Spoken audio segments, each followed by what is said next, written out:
Hi guys, this is Miss Thompson here, and what we are going to do today is we are going to be reading Hope, Despair, and Memory by Elie Wiesel, annotating that text and discussing how he develops the claim using that text. So in our previous learning, we know what we read was the Declaration of Independence that was written by Thomas Jefferson, and we did several activities with that text in order to determine how Thomas Jefferson conveyed the central idea of that text. Again, today what we hope to accomplish is we want to read Hope, Despair, and Memory by Elie Wiesel. We're going to annotate the text and we're going to discuss how an author develops a claim. Now, in order to do this, you're going to need a copy of the text, you're going to need your annotation guide, you're going to need highlighters, and you're also going to need a dictionary. Now, all of these things have already been provided to you in Google Classroom. So, you will find a copy of the text under Unit Text right there. You will find the activity is going to be labeled Lesson 3. Thursday is not here yet because I haven't uploaded it in Classroom, and I'm recording this video today on Friday. But you will see the activity, the assignment with the annotation guide. It will be right there on Thursday for you. So that's the materials that you're going to need to complete this assignment. Now, what you're going to do is we are going to actually read aloud Hope, Despair, and Memory. Now, I know some of you might be like, I hate reading aloud. I hate reading to myself. But good thing for you is I am actually going to read it to you. So how this is going to work is on the annotation guide, there are some steps that it tells you to do. And there are steps 1 through 5. Now, luckily, I am such a nice person that I am actually going to go through the first section of the text and model what it is that I expect for you to do with this text and kind of give you guys an example so that when we get off and you sign off of this little screencastify video, you will know what I'm expecting you to do for sections 2 and 3 of your text. So to start this off, what we're going to do is I am going to read section 1 of Hope, Despair, and Memory that was written by Elie Wiesel. And then I'm actually going to go through and do steps 1 through 5, which are listed on the annotation guide. I hope that's making some sense to you guys. So first things first, I'm going to pull it up over here so that I can read it to you. And remember, I am going to be reading section 1. Now, if you look on your document, you will notice that it has some highlighted sections in it. So everything above this yellow line or this yellow highlighted line is section 1. Everything above this red line is section 2. And everything above this green line and below the red line would be section 3. So we're going to start off with section 1.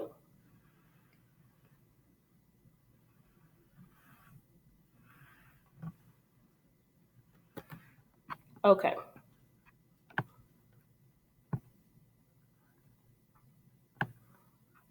Let's put that over there for later purposes. And I'm actually going to use my Google extension so that I can see 2 things at one time. That's the beauty of those Google extensions, guys. So I'm going to start off by reading section 1 of Hope, Despair, and Memory. It says, a Hasidic legend tells us that the great Rabbi Baal Shem Tov, master of the good name, also known as the Besh, undertook an urgent and perilous mission to hasten the coming of the Messiah. The Jewish people, all humanity, were suffering too much, beset by too many evils. They had to be saved and swiftly. For having tried to meddle with history, the Besh was punished, banished along his faithful servant to a distant island. In despair, the servant implored his master to exercise his mysterious powers in order to bring them both home. Impossible, the Besh replied. My powers have been taken from me. Then, please say a prayer, recite a litany, work a miracle. Impossible, the master replied. I have forgotten everything. They both fell to weeping. Suddenly, the master turned to his servant and asked, remind me of a prayer, any prayer. If only I could, said the servant. I too have forgotten everything. Everything? Absolutely everything. Yes, except what? Except the alphabet. At that, the Beshesh cried out joyfully, then what are you waiting for? Begin reciting the alphabet, and I shall repeat after you. And over again, each time more vigorously and more fervently, until ultimately the Bishesh regained his powers, having regained his memory. I love this story for it illustrates the messianic expectation which remains my own, and the importance of friendship to a man's ability to transcend his condition.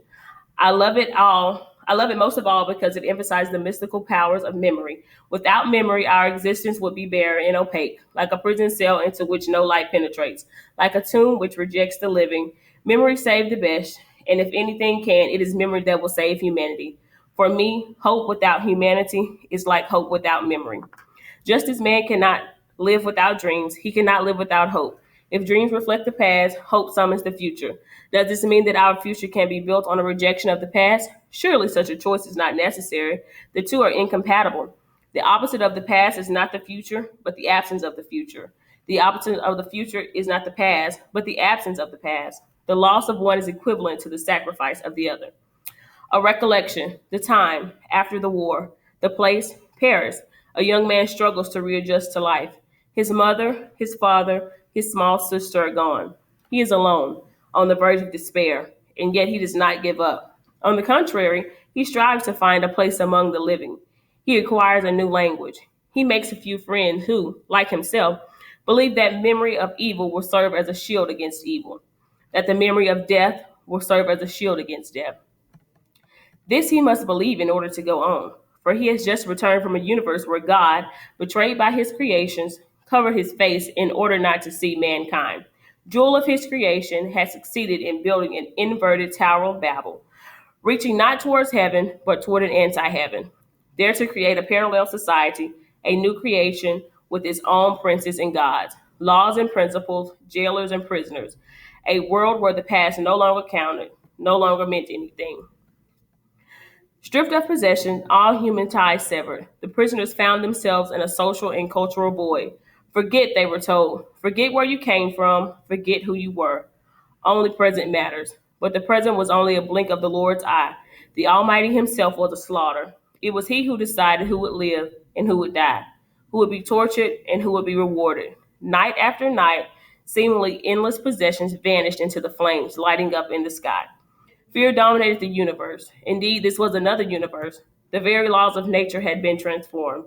Children looked like old men whimpered like children.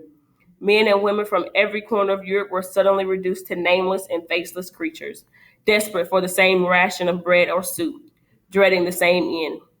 Even their silence was the same, for it resounded with the memory of those who were gone. Life in this accursed universe was so distorted, so unnatural that a new species had evolved. Walking among the dead, one wondered if one was still alive. And yet, real despair only sees us later. Afterwards, as we emerge from the nightmare and begin to search for meaning, all those doctors of law or medicine or theology, all those lovers of art and poetry, of Bach and Goethe, who coldly, deliberately ordered the massacres and participated in them, what did this metamorphosis signify? Could anything explain their loss of ethical, cultural, and religious memory? How could we even ever understand the passivity of the onlookers and, yes, the silence of the allies? And the question of questions, where was God in all of this? It seemed as impossible to conceive of Auschwitz with God as to conceive of Auschwitz without God. Therefore, everything had to be reassured because everything had changed. With one stroke, mankind's achievement seemed to have been erased. Was Auschwitz a consequence of an aberration of civilization? All we know is that Auschwitz was called the civilization into question, as it was called into question everything that had proceeded. Auschwitz, scientific abstraction, social and economic contention, nationalism, xenophobia, religious fanaticism, racism, mass hysteria, all found their ultimate expression in Auschwitz. The question had to be, why go on? If memory continually brought us back to this, why build a home? Why bring children into a world in which God and man betrayed their trust in one another? Of course, we could try to forget the past. Why not? It is natural for a human being to repress what causes him pain, what causes him shame. Excuse me. Like the body, memory protects its wounds. When the day breaks after a sleepless night, one's ghost must withdraw. The dead are ordered back to their graves, but for the first time in history, we cannot bury our dead. We bear their graves within ourselves. For us, forgetting was never an option. Now, that's very powerful. So, that was section 1 of Hope, Despair, and Memory. As you can see, this is very short because this is it's a lecture. It's really not a story, but it's a very informational text where Elie Wiesel is giving a recount of what is happening in Auschwitz, which we know is where many concentration camps were kept during the Holocaust, where millions of Jewish individuals were murdered. So that is that. I did not mean to do that.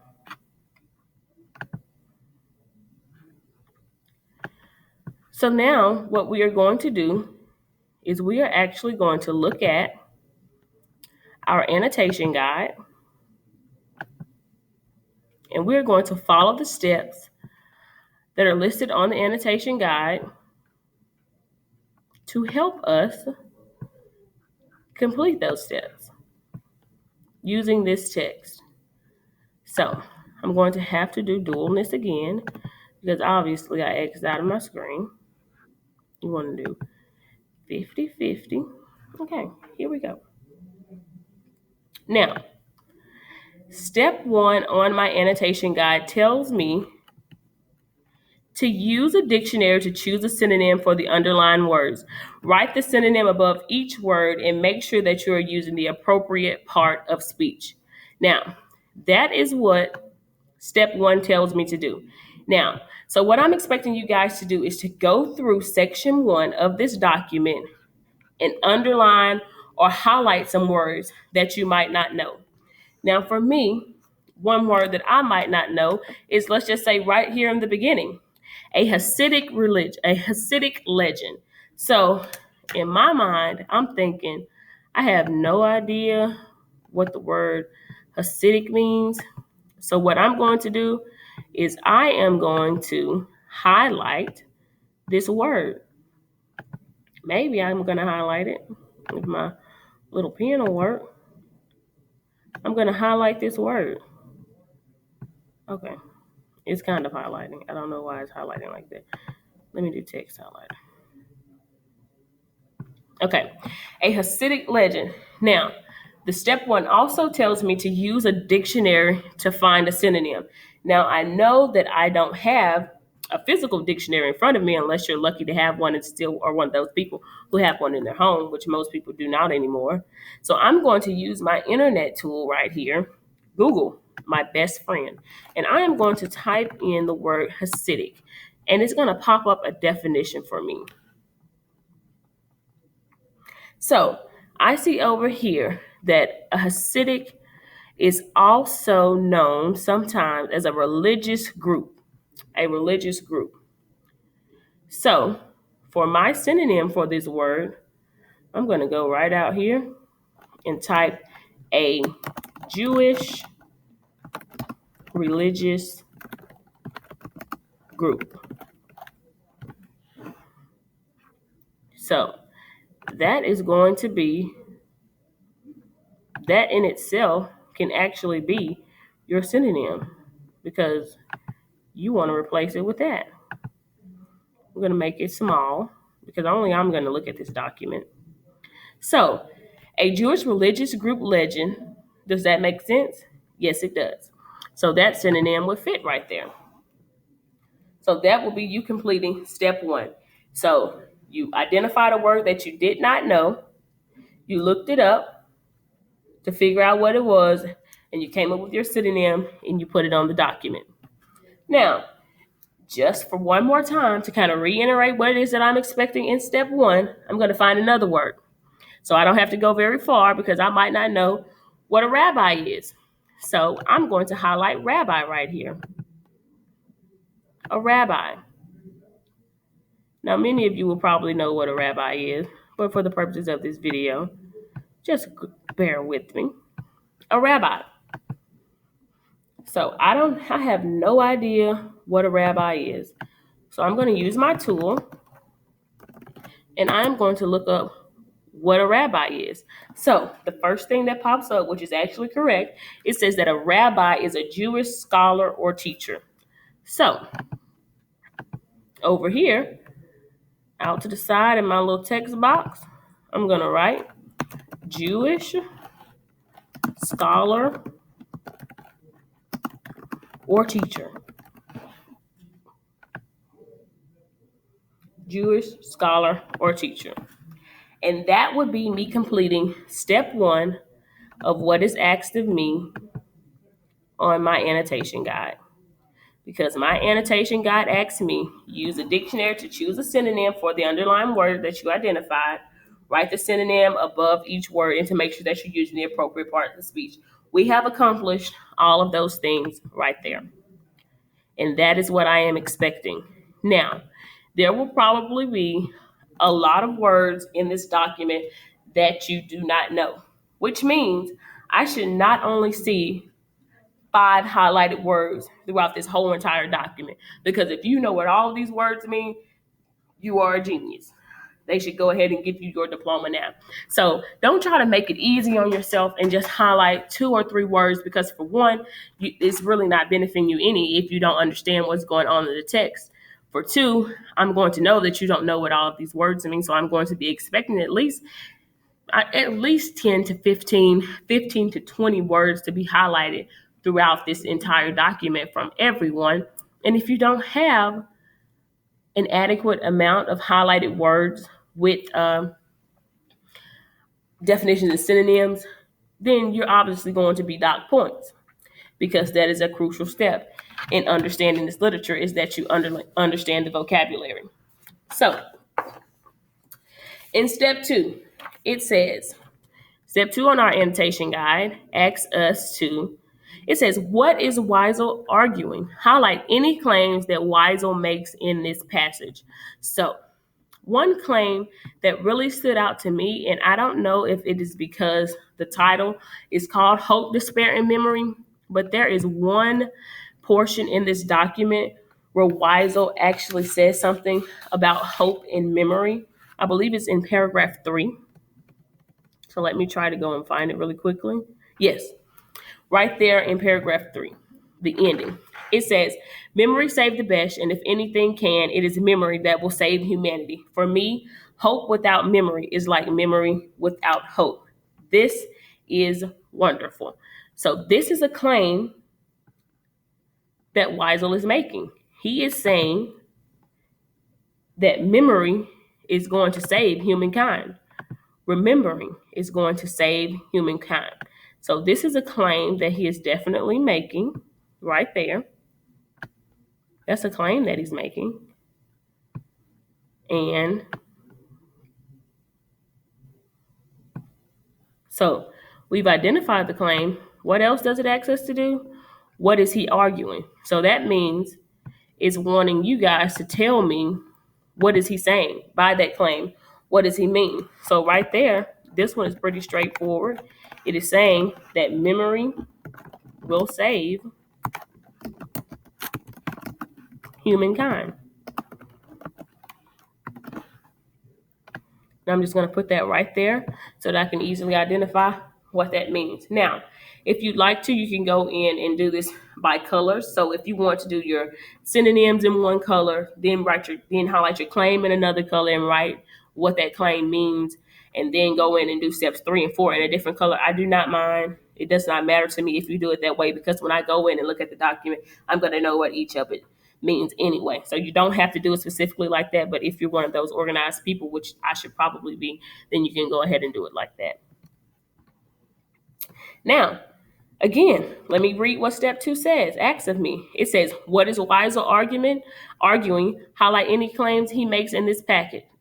So that is a claim that he made. So he is arguing that memory is going to save humanity. And that is also a claim that he is making. And I actually wrote what the claim was. Memory will save humankind. That's what that means. So for step 2, this is what I am expecting you to do. Now, step 3. Step 3, if anything, will probably be the most difficult. Steps 3 and 4 will probably be the most difficult steps for you guys to complete. But nevertheless, we will get it done. So, step 3 asks for you to determine the meaning of words and phrases with figurative or connotative meanings.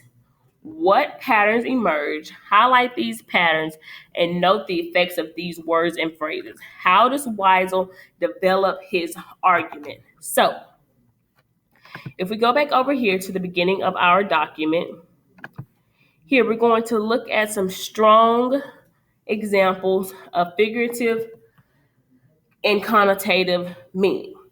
So this beginning part right here, which kind of, when I first read this, it kind of threw me for a loop. I'm kind of like, okay, well, what does this have to do with anything? But then he goes back and explains what he is saying. So if you did not kind of catch on to what is happening here, so this begins out with Weisel telling a story. So basically, he is telling a story about a rabbi who has lost all of his power, lost all of his strength, lost everything. But he is talking to a person, and this person kind of brings his power back alive in him through the recitation of the alphabet. So he is the rabbi has regained his power because he regained his memory. So now you can kind of see the correlation of that story to what it is that Weisel is actually going to say. This will make more sense to you once you understand the actual reasons why Weisel wrote this text or the themes within this text. So they all kind of tie in together. So it says in step 3, determine the meaning of words and phrases. So it wants us to find some strong connotation and strong diction in there and tell what kind of effect this has. So I'm going to go back to the beginning of the document. Oh, I'm already here. And let me go in and I'm going to try to find some strong words, some strong vocabulary in here. Okay. Let me look in paragraph 2. Okay. I see right here, it says more vigorously, more fervently. Those are definitely strong words. So I'm going to highlight these strong words right here because these are strong words for sure. Definitely strong words. And what does my step 3 ask me to do? It asks me to find them. And how does he use these words to help develop his argument? So what he's doing is he's saying in this part of the story that the rabbi is continuously saying the alphabet over and over and over again. And each time that he's saying it stronger and stronger and stronger. So in the beginning, he might have been like, for us, our alphabet, A, B, C, D. And then he gets to A, B, C, D. You see how you're saying it stronger with more vigor. And that is what he's saying the rabbi did. And because of that, he regained his powers through regaining his memory. So what these two words does is it emphasizes what the rabbi was doing. So it kind of shows how dedicated he was. So that is exactly what I'm going to write. It shows how dedicated the rabbi was to regaining his powers.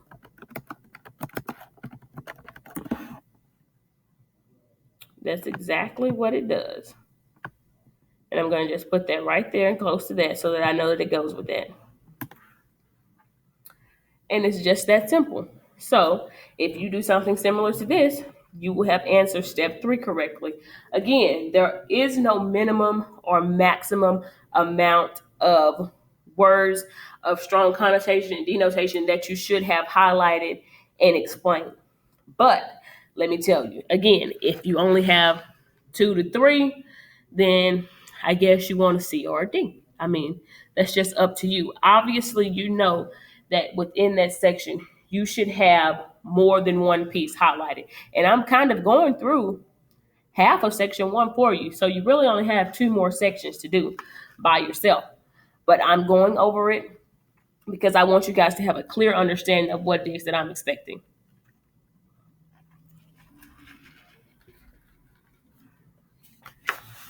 Okay, so let's go to step 4 because we successfully completed step 3.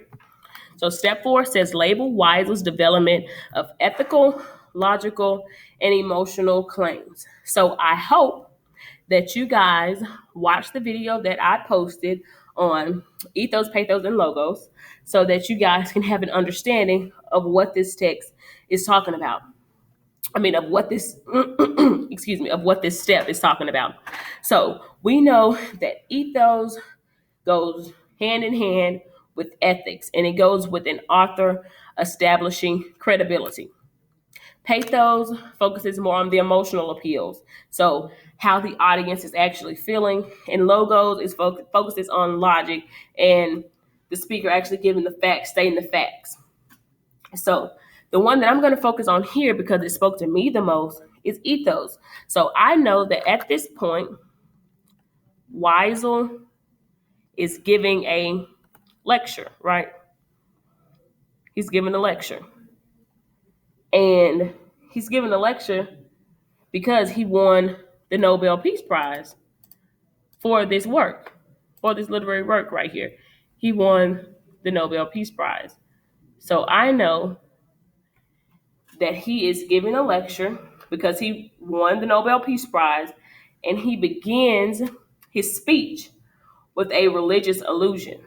And this kind of adds to his credibility because all throughout the text, you can hear him referencing God. You can hear him referencing how people had lost faith in God, so on and so forth. So this kind of adds to his credibility because we know that he is winning. I'm going to write this right up here.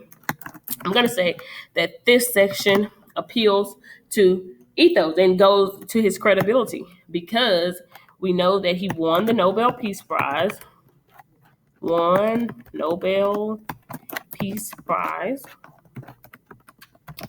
and begins by creating a religious allusion by opening up the text with the story of the rabbi. Of the rabbi. So this is how he is trying to establish credibility with his audience. So he is appealing to their ethics and their credibility. So for section 1, I'm going to say that he appeals to ethos. Now, I've successfully completed step 4 because I have labeled one area and where Weisel developed either ethically, logically, or emotionally in a claim.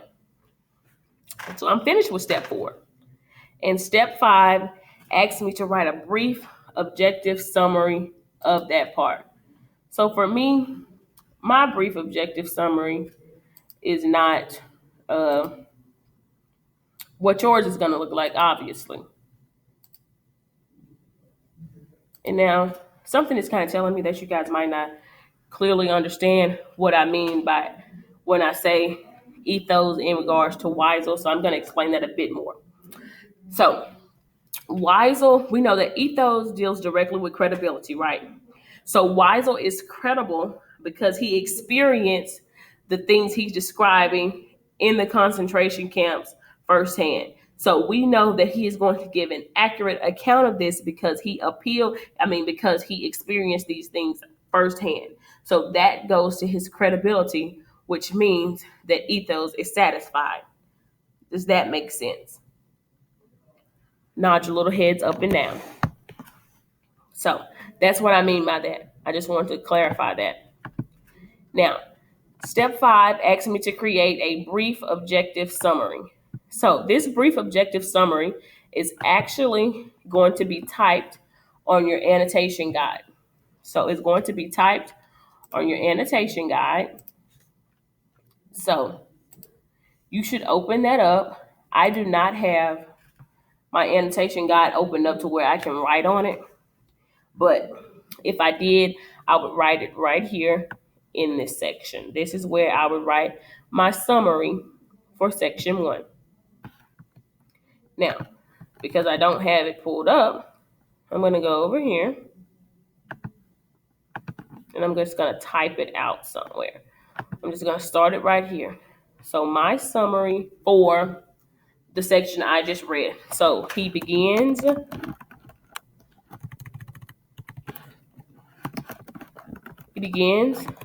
telling the story of the rabbi,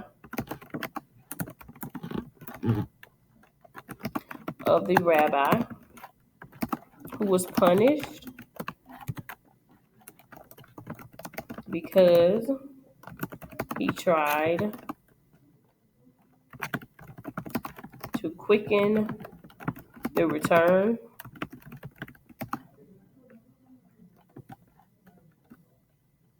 of God.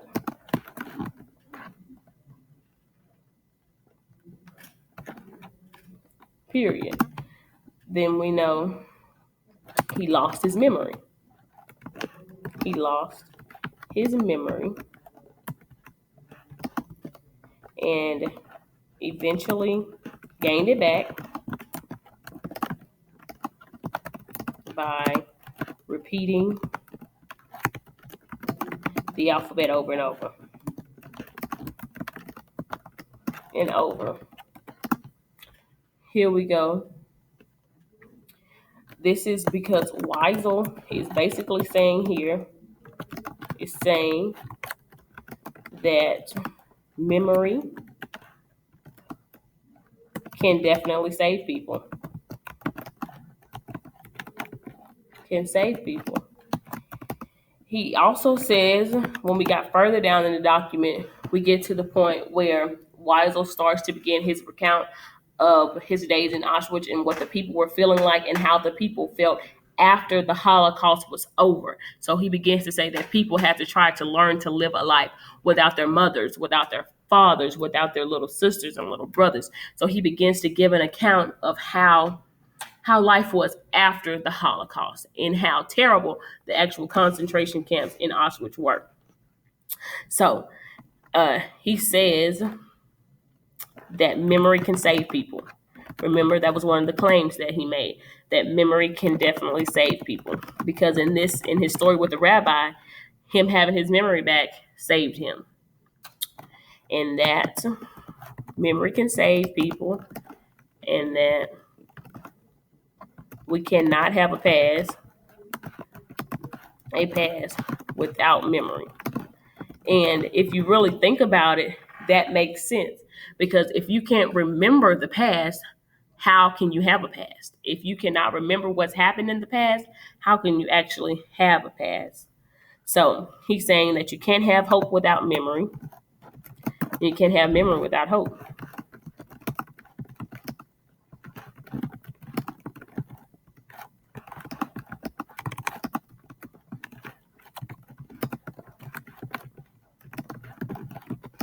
And that will conclude my little summary of that section that we just read.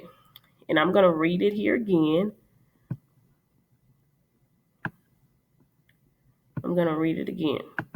I'm going to make mine bigger so you guys can see it. So it says, he begins telling the story of the rabbi who was punished because he tried to quicken the return of God. He lost his memory and eventually gained it back by repeating the alphabet over and over. Weisel is saying that memory can save people. He also says that memory can save people and that we cannot have a past without memory. You can't have hope without memory or memory without hope. That would be my objective summary for section 1. So I just gave you a step-by-step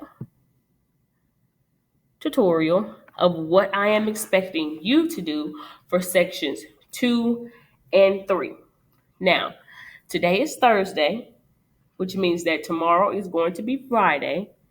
And when we get on our whole group Google Meet call, we are actually going to discuss this and what you guys actually wrote for sections 2 and sections 3. So It's very important that you make sure that you get this assignment complete today so that for tomorrow you will be ready for that discussion and to participate in that discussion. Again, as always, if you have any questions, if you're unsure about anything, if you are a little bit confused about the document or what it is that you're supposed to be doing for each step, make sure first that you go and rewatch this video so that you have a clear understanding. And if you're still confused, do not hesitate to reach out to me, send me an email, and we maybe can hop on Google Meet and we can go over it together so that we'll all be ready for Friday so that we can participate in this whole group discussion and move on to the next assignment. So use this as a guide to kind of help you. I will post this. I will post my completed section in Google Classroom as an example for you to follow. I will post this after I know that you've watched the video and started turning in the assignment so that you can use this as kind of a guide to help you.